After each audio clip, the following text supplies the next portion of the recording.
Yeah. Let me tell you a bit about myself. I run a charity for some of the neediest, poorest people in this country. Unemployed UKIP councillors. Well, don't laugh, there's 146 of them lost their jobs. We're making quite a bit of progress with them. Some of them can even read now. Well, they can read their letters at least. Now, I love my politics, and I'm also into sign language. It's a wonderful language, it's four-dimensional rather than just one-dimensional.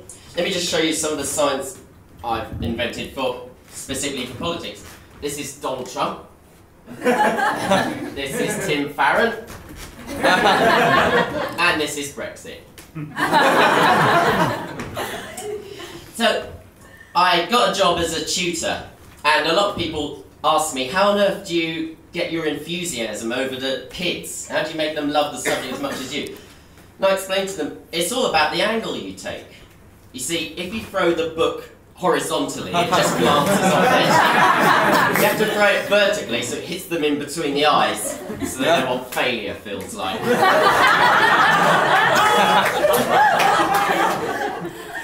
So, after I lost that job, I became a babysitter. Now, I thought that was a difficult job, but it's really easy. All you need is an iPad. Right? An iPad keeps a child in the room, in one spot, you don't have to do anything. But then again, one of the mothers got a bit lippy with me. She told me no sugary drinks, okay? So I gave the kids gin. Apparently that's no good either. I tried to explain to her, look love, there's no sugar in gin, there's a chemical process, the sugar gets turned into ethanol, that's another word for alcohol. You laugh, she went mental. Well, I've actually had a bit of a trouble with cat sitters. You see, I went away on holiday for a week. Left my lovely cat with this cat sitter. He let him watch Garfield. That is not the sort of role model I want for my cat. Bagpuss is fine, but Garfield just teaches them bad habits. So now he comes home at midnight, high on catnip. He wakes me up at 4 in the morning. Now, I don't mind being woken up by a cat if there's no food in the bowl. Fair enough, they're hungry. But in the cat world, if they can see the bottom of the bowl, then there's no food there. Lovely creatures. I thought cats were an easy option to children.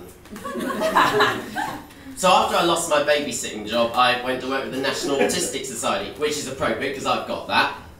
And a lot of autistics have amazing talents. Some of us can see something, then just draw it perfectly. You can become a great artist, or you can become a great musician because you can hear a bit of music and then play it perfectly.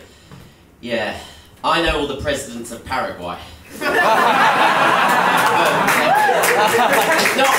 not quite as a marketable skill, unless you're going to earn money doing pub quizzes.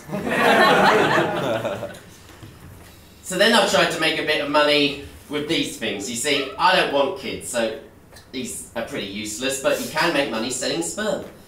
But it turns out they can't survive freezing by liquid nitrogen, so they're doubly useless. I was a bit upset. I treated myself to a restaurant meal, but then those hooligans came in who are always interfering in restaurants. There's these guys with dark glasses and sticks, and they bring their dogs into restaurants even though the sign says no dogs. I mean, are they blind? Can they not read? What's wrong with them? Now, a lot of blokes are scared that they're useless now, that women don't need us anymore because you can freeze sperm cryogenically, you can have in vitro fertilisation. But don't worry guys, we're safe.